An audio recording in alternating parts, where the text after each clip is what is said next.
Olá, bom dia, tudo bem? Sou a Mônica, vim aqui para falar com você sobre constelação familiar, algumas reflexões do livro A Simetria Oculta do Amor e como que a gente pode tentar trazer isso para os nossos relacionamentos. Primeiro com autoconhecimento, né? Então a gente vai aprender por que a gente se relaciona de determinada forma no grupo e se relaciona de determinada forma no outro grupo e às vezes a gente se sente bem fazendo uma coisa X e fazendo a mesma coisa X no outro grupo a gente se sente mal. Então, Bert Hellinger, ele observou bastante isso nos relacionamentos. E aí veio, então, esse livro, A Simetria Oculta do Amor, onde ele explana aqui muito bem. E eu vou fazer um acompanhamento aqui com vocês, umas reflexões e se vocês tiverem algum comentário ou não entenderem alguma coisa, ou às vezes não concordarem também, deixa suas perguntas aqui embaixo e eu vou respondendo, tá bom? Um abraço para vocês. Então, a gente vai falar mais uma vez sobre esse padrão diferente de comportamento que nós temos em cada grupo. E aí, então, mais uma vez sobre essa consciência pessoal, que eu falei no outro vídeo, depois eu deixo o card aqui para vocês.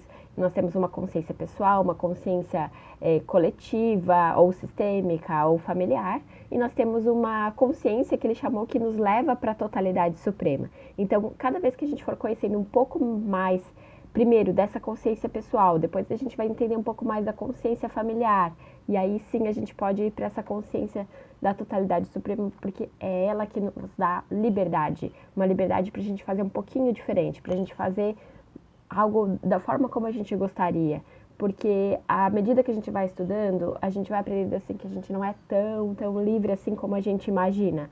A gente está fazendo uma coisa que nem sabe o motivo que está fazendo. Ou você pensa em algo, mas de repente as suas reações ou suas emoções já são totalmente diferentes daquilo que você tinha planejado.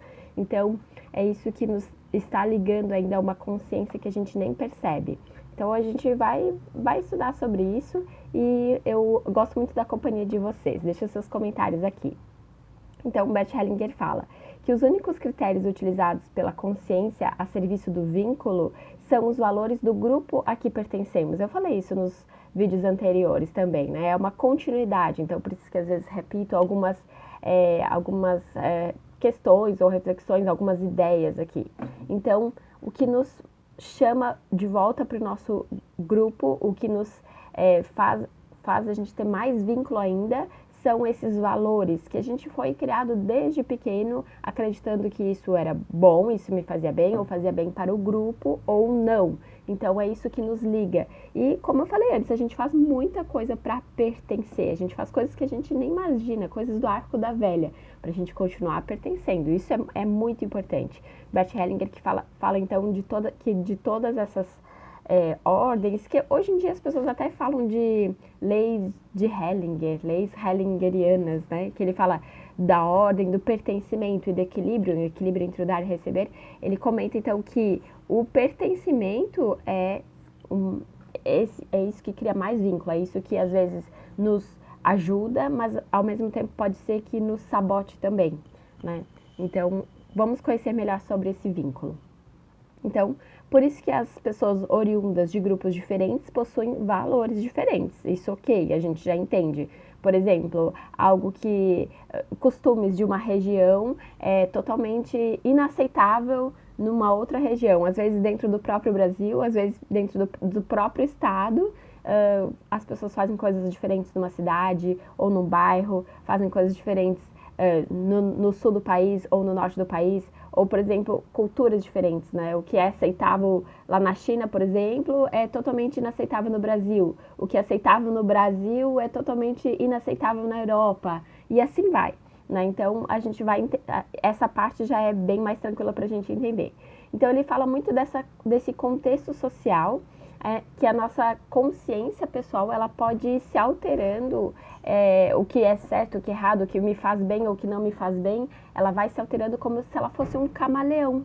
Ela pode ir trocando de ideias. Às vezes a gente acha que a gente é meio rígido e você tem as suas ideias fixas, mas para sobreviver, para continuar pertencendo né, para fazer parte daquele grupo, então a gente vai se adequando, a gente sem perceber, sem querer, a gente vai trocando de pele como se fosse um camaleão. Então, tudo isso para nos proteger dessas novas circunstâncias. E aí, então, em cada circunstância, a gente vai, em cada situação, a nossa consciência, ela se esforça para defender essa pertinência, ela se esforça com unhas e dentes. Eu vou fazer parte porque a gente pensa, então, que fazer parte é nos proteger, é garantir a nossa sobrevivência. Então, isso nos protege do abandono e da perda, da desilusão, até mesmo, vamos falar de uma forma bem instintiva, nos protege da fome, dos perigos. Então, a gente vai fazendo tudo isso para pertencer. Só que o que nos deixa inocentes, por exemplo, num relacionamento, pode nos deixar extremamente culpados em outro relacionamento. Então, esse pertencimento nem sempre nos deixa bem. Às vezes, a gente faz coisas que a gente, para pertencer, que a gente não se sente tão bem assim. E é sobre isso que a gente vai falar. Então, o que nos deixa inocente no relacionamento e nos deixa culpado no outro? Vamos pegar um exemplo. Tudo isso depende desses valores do grupo.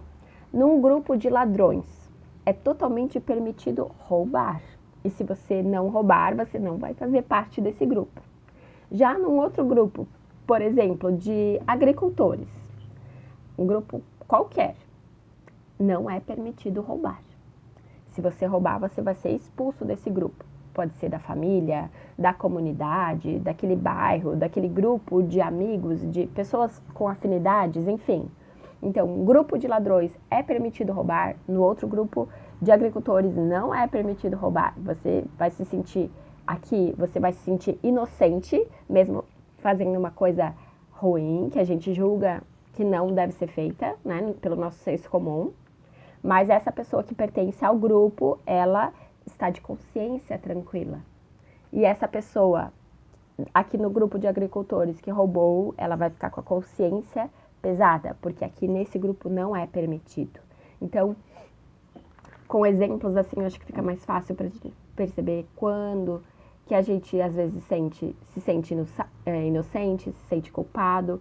Isso, quem determina são os valores do grupo. A gente pode fazer coisas horríveis e continuar se sentindo bem. Ao mesmo tempo, a gente pode fazer uma boa ação e a gente vai ficar meio pesado, assim. Então, esse grupo, né, de ladrões e de agricultores, por que eles têm, então, essas diferenças, né? O que é permitido num é proibido no outro?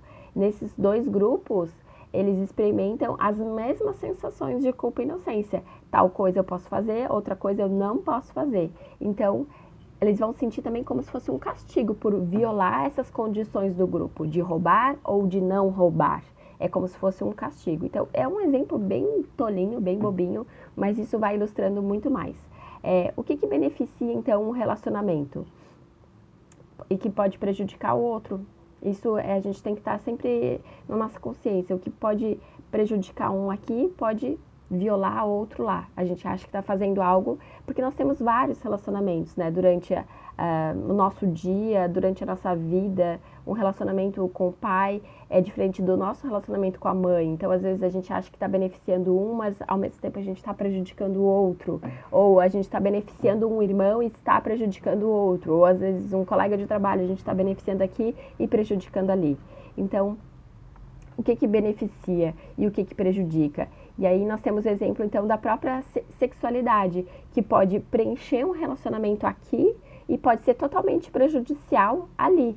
Por exemplo, entre equivalentes, esse relacionamento sexual, ok, tudo certo. Agora, um relacionamento onde existe sexualidade entre pais e filhos, entre irmãos, nosso senso moral, a gente já diz que isso não deve ser feito.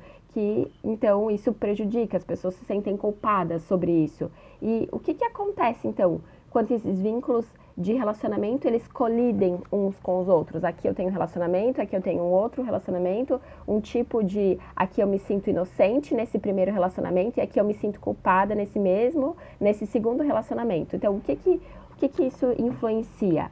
Na verdade, Por que a gente sente isso, assim, como culpa e como inocência, né? O que nos torna culpados no primeiro relacionamento é exigido, então, pelo segundo. Nesse caso, nós estamos diante de diferentes juízes pela mesma causa e nós podemos nos considerar culpados ou inocentes. Eu não tenho a resposta aqui para vocês.